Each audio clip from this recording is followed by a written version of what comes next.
Am I really that much to handle? Breaking these niggas down like a demo. You don't really to throw you up. Hey guys, welcome if you're new and welcome to my channel if you're maybe me. Anyway, so today's video is gonna be girl talk. We haven't done a girl talk in a really long time, and I thought, yo, I need to talk to my girls today because it's been a minute. We need to catch up something.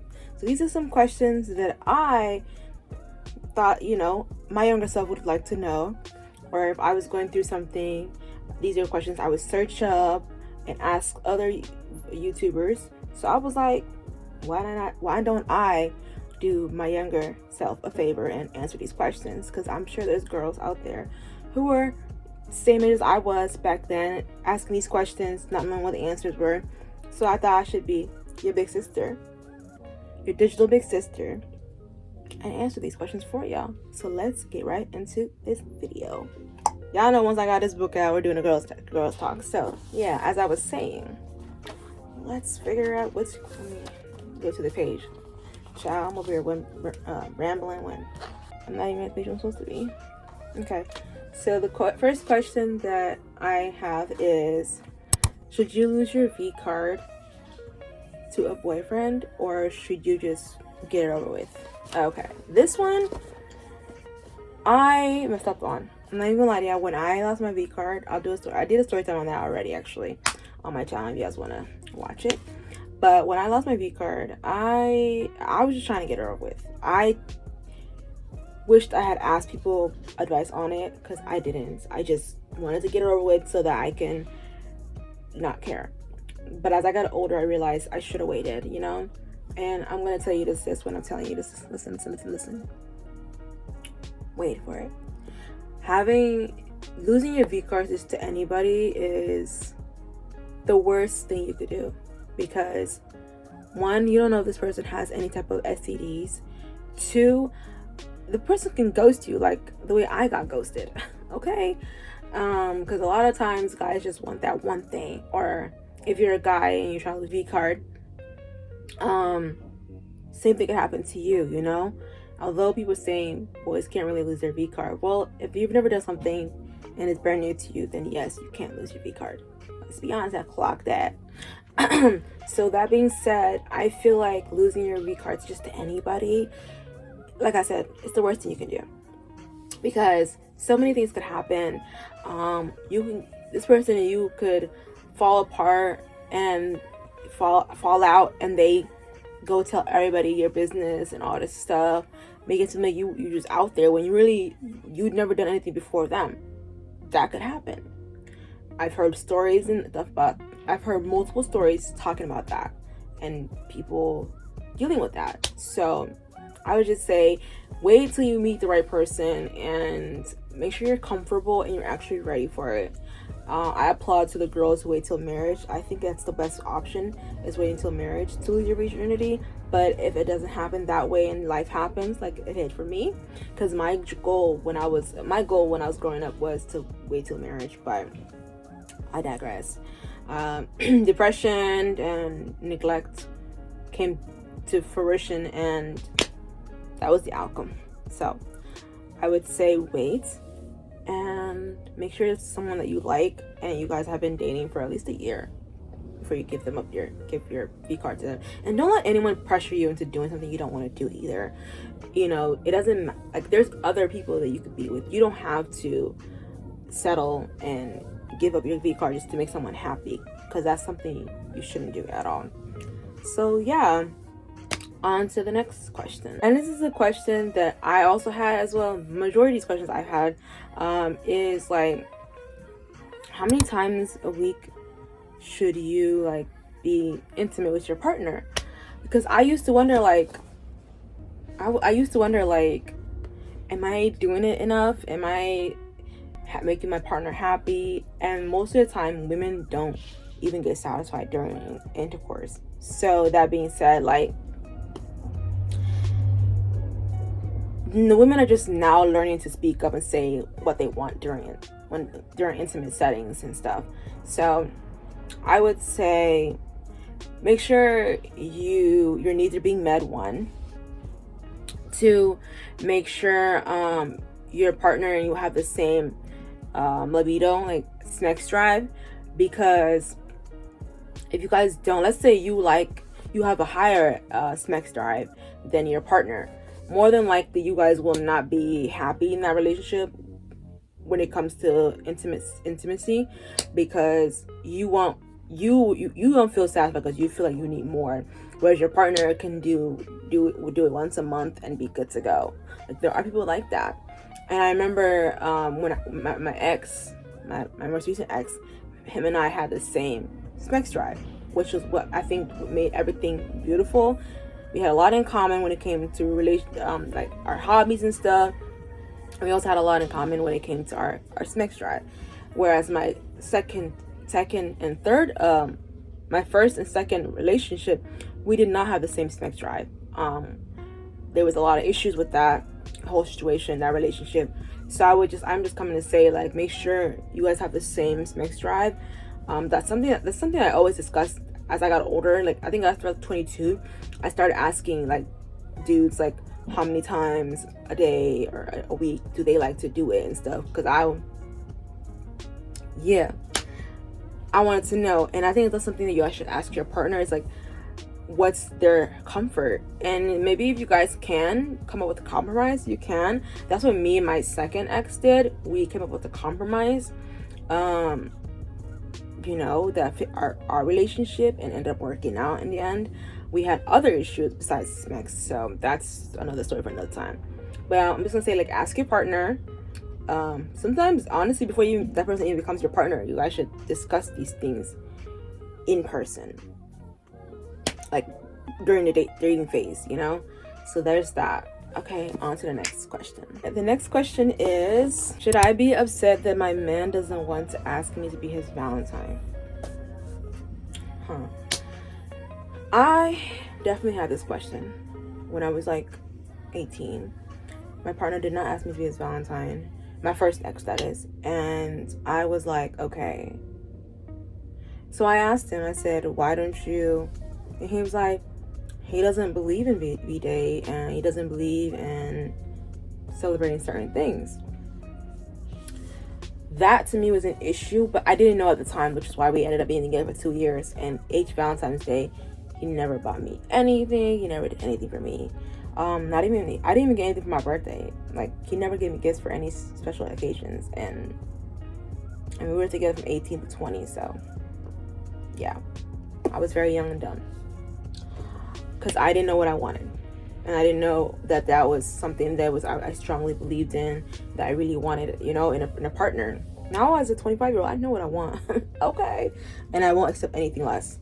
But yeah. So when it comes to that, I think that's something you guys need to discuss. And if you voice your opinion and your partner still doesn't do it, it's like you say, oh, hey babe, like, I like when my partner gives me gifts on Valentine's Day, or gives me some flowers for Valentine's Day. It makes me feel appreciated, loved, and wanted. Then, and he still doesn't do nothing, then maybe it's time for a new relationship. But in some cases, you guys can come up with a compromise. If your partner doesn't really like celebrating certain things, then you guys can be like, if that's the case, then every Friday I want a flower. Every Friday I want a bouquet of flowers. If we're not gonna go all out on Valentine's Day, then on my every Friday I would like to be celebrated. I would like you to give me flowers every Friday, because that's what I saw some couples doing. I feel like for me, on the other hand, I would want flowers every Friday, of course, but I also want you to go out on Valentine's Day. So I guess I just have to meet someone that wants that, would do that for me, and would love to do that, because there are guys who love doing stuff like that. Okay, don't get it wrong now, but I would say talk to your partner first, and if they still don't do it, and they don't listen to your opinion, what you want, or they don't even try to compromise or even make you happy in any some way, that guy just doesn't like you, babes. And I think it's time to cut him off. Okay, and then to cut him off. You heard that song, so you might just have to do that. But I'd say voice your opinion, voice what you want, voice your needs and wants, and go from there. But yeah, Child, I wish I would. Okay, next question. How to overcome insecurities and jealousies in a relationship. First of all, if there's any of that in your relationship, there's something happened that caused that to even come apart, or you were in a toxic relationship and you got into a new relationship way too soon and you're not healed. Either or, I think it's time to set boundaries and start speaking up. Once again, same with the other questions. Speak up, voice your opinions, voice your frustration, voice everything, okay? And the other person is going to have to work very, very hard to amend whatever happened. If it was like some type of like a cheating or infidelity that happened between you two in your relationship that caused the insecurities and caused the jealousy to come apart, then that person's gonna have to work extra hard to help you heal from that and reassure you that it's, you know, that's not him anymore or whatever, you know. But most case scenario, most likely you would just end the relationship. Because if there's, for me, if I feel jealous, if I have any ink of jealousy when it comes to my partner, or any form of insecurity when it comes to my partner, I'm instantly breaking up with the guy. Like, I just feel like if you love me and we communicate, and there's like, once the trust is broken, I just don't see, I don't see coming back from that. Whether it's friendships, relationships, I just feel like once the trust and the bond is broken, there's like literally no way of us going back to where we were before. So at that point, I just feel like it's just time for me to exit and never come back. You know, that's just how I am. But I'd say discuss it. What are things that he or she is doing that's making you jealous? And just go from there. Our next question is how to get over a breakup. Now this one for me was hard. It's always been easy for me to get over a partner in the past because I just never, you know, loved them. But my most recent relationship, whatever you want to call it, I actually did love the person. It was my first time ever falling in love with somebody, and it's been like what, 7 months since I last spoke to the guy, and it's been like 10 months since I last saw him, I guess. I don't know. And it still hurts. Breakups are hard, whether it's friendships or relationship. All I can say is how to get over it is block them on everything. Block their friends, block their families. That's what I did. Block friends, block families, so that he or she has no access to you. And if you want, delete all the photos you guys had. I chose not to delete it this route. I just feel like there's just no point in it. But I didn't see any need to delete any videos or pictures I have of the person. I feel like seeing those videos reminds me, like, never go back, you know? But in the past, I have deleted the photos, all the photos of us, everything. I've deleted it before. So all I'm gonna say is blocking, out of sight, out of mind, and, you know, choose to focus on you. Do not, I repeat, do not, babe, get a rebound. Do not. You know how they say best way to heal from a breakup is to go under somebody? Don't do that. I haven't done that. I have been celibate since August of last year. Okay. And I feel more empowered. I feel I'm loving myself even more. I don't feel comfortable just giving my body to anybody anymore. Yeah, that's the best decision I ever did for myself, and I feel like you should try that. Yes, it may be hard to be celibate because, you know, you be wanting to get your back blown out, you feel me? I'm telling you, I know this. Listen, I'll be having my moments too, like every 3 months I'll be like, damn, you know. But I just think it's best to stay to yourself. Don't go after nobody. Focus on you. Start reinventing yourself if you need to. You know, just focus on you, and then eventually the pain will like slowly pass away. I have like maybe like 10-15% of the pain still left for me, and 85% of it is gone. So I think after a breakup, you should stay single for at least a year before you get back into another relationship, so that you're completely healed, so that when you start this new fresh relationship, you don't have any hidden pain from past relationships to come into your new relationship. That is my advice to you. Let's go to the next question. So the next question is advice on feeling like friends are being competitive towards you. This one's annoying. What I'm gonna say about this is,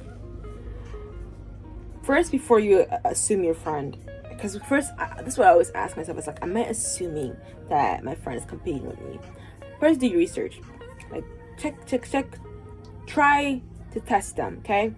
I remember one time in 2023, because that's my most recent friendship trauma I've had. That's why I have no friends in here in Syracuse, okay? I remember I had said I was going to dye my hair red. I've never dyed my hair before, and I wanted to dye it red so that just to see if my braids will look good and how I looked with like red hair. I was thinking, should I do blue or red? And the girls' friends were like, because they were my friends, but not really my friends. They were just her friends, and I was just hanging out with them. She was my friend, and they were her friends. And they were all trying to convince me to do blue. And I was like, why are they trying to convince me to do blue? So I was like, okay. So then I ended up asking my sister to dye my hair for me, because I've never dyed my hair before, and she's dyed her hair so many times before. My sister ends up telling me red would look great on your skin tone, blue would just wash you out. So we ended up going with red. Never dyed my hair ever again, because I have eczema in my scalp, and it was burning. The chemicals were burning my scalp. Like, my scalp was on fire for like a day after. And then imagine like dyeing your hair and it's burning because of the eczema, and then getting it braided right after with box braids. Girl, that was terrible. But so why, when my hair was done, right? Mind you, this girl never mentioned anything about dyeing her hair red, nothing like that.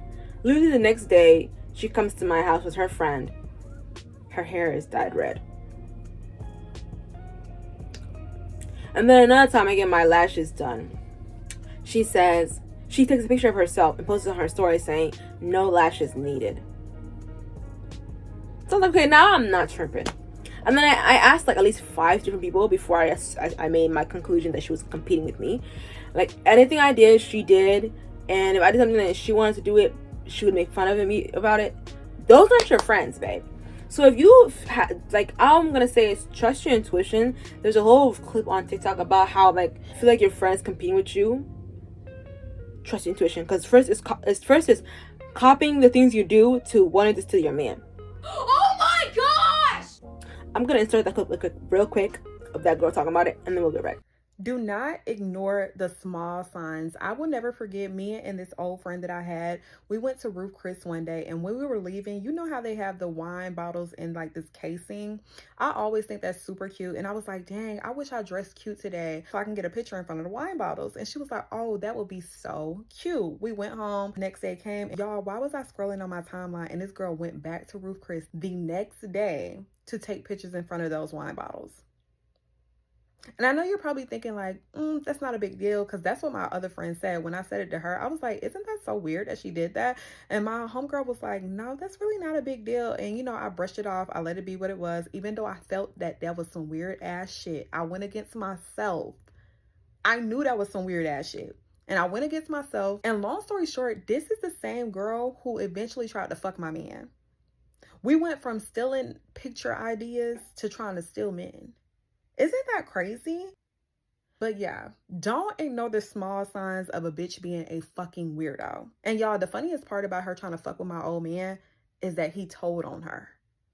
Yeah, so trust your intuition. If you feel like your friend's competing with you, and you've asked other friends if you're tripping or not, other people around you guys that have been around you guys to see if you're tripping or not, and everyone's agreeing with you that you're not tripping, it ain't nothing to cut that off.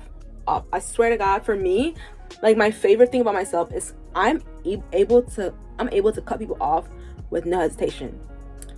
The block button is my best friend. Okay? So protect your peace. Do what you gotta do. moral of the story is, how do you deal with that? Don't deal with that. Cut them off. Bye bye. Adios. Like, what? Like, it's crazy out here. Like, because it's dangerous, okay? It'll go from competing with you to wanting to see your man to one day just wanting your life, and then next thing you know, they just getting rid of you and removing you from this planet. It's scary. Or setting you up. A neighbor literally told me when I was like 16, she told me that her friend set her up to get raped, and that rape ended up with her having her first child. So protect yourself. Next question is, how to stop feeling worried or anxious about your future. This one hit me like a brick, because as soon as I turned 25, I started panicking about my life. I literally started having anxiety about my life, because I'm like, I'm not where I want to be. I'm like literally 4 years away from being 30, and I have done nothing with my life. Like, I mean, I have done stuff with my life, of course, but like not things that I would be proud of or want to celebrate. You know, I haven't done nothing. I mean, of course, I should be proud that I made sure my siblings didn't get taken away by the government, or making sure my mom was healthy, and you know, I did good things when it came to other people, but when it came to myself, I haven't done anything. So I started panicking about that, and it is normal to feel that. And how can you stop doing that? You can't. The only way that you have to come to an acceptance. The only way that I was able to come to acceptance is by like planning out what I'm going to do in the next year. Plan out your next year, and something that you want to improve in your life that will make you feel happy a little bit within the next year. And that's what I started doing. That's why I took my YouTube seriously. And I started taking YouTube seriously before I even turned 25. So, but I knew it was coming up, you know? The year 2025 is coming. I'm about to be 25. What am I going to do with my life? So I started taking YouTube seriously, because when I was 14, my dream was to be a YouTuber. My dream job was to be a YouTuber, and my second dream job was to be a business owner slash real estate agent. And then my third dream job was to either become a singer, like singing. And then my last, like my all-end career job was to be a teacher. I already started the teaching part. I did the teacher thingy. I did it for a year and a half.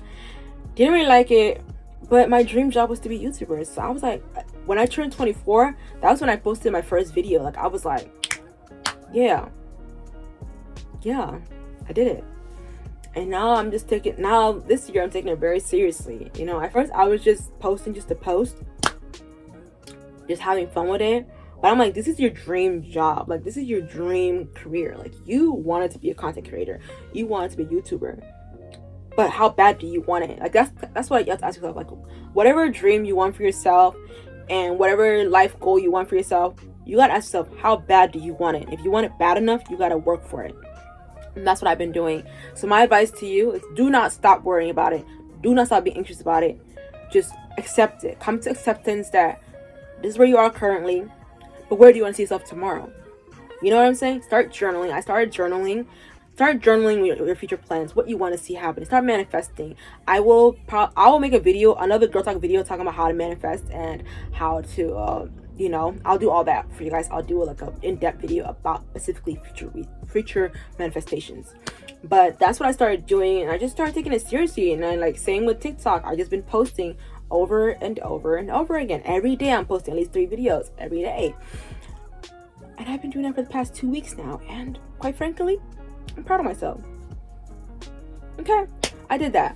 And that's all I gotta say is, like, whatever you want to do for your life. If you want to be a doctor, go do it, girl. Yes, it's 8 years. But babe, if you start, like, I know a lot of my viewers are in their 20s and their teens, majority of them. So if you're just in high school right now, babes, girl, you got time. 8 years. By the time you graduate from college for 8 years, you're gonna be like 26, 28. You're nowhere near old. Okay, you got this, babe. Like, invest in your future. Start planning out what you want to see for yourself in the next 2 to 3 years. Don't think about 5-10 years from now. That's what I was focused on. I was stressed about that. I'm like, oh my god, I really want this. Da, da, da. But as soon as I start focusing on the next year, what I want my life to be different next year, I felt calm. I'm no longer anxious about becoming 30. I'm just at peace. I'm happy with my life. Like, I started being more positive. I started taking care of my skin more. You know, I started caring about my body more and everything. Hygiene-wise, everything. I was no longer depressed. And I'll make a video on depression and all that stuff as well. But that's what I'm talking about, guys. Like, that's the way to do it. There's no way stopping yourself from being anxious. It's accepting it and then saying, this is the issue. This is how I feel about the issue. How am I going to fix it? Accepting it.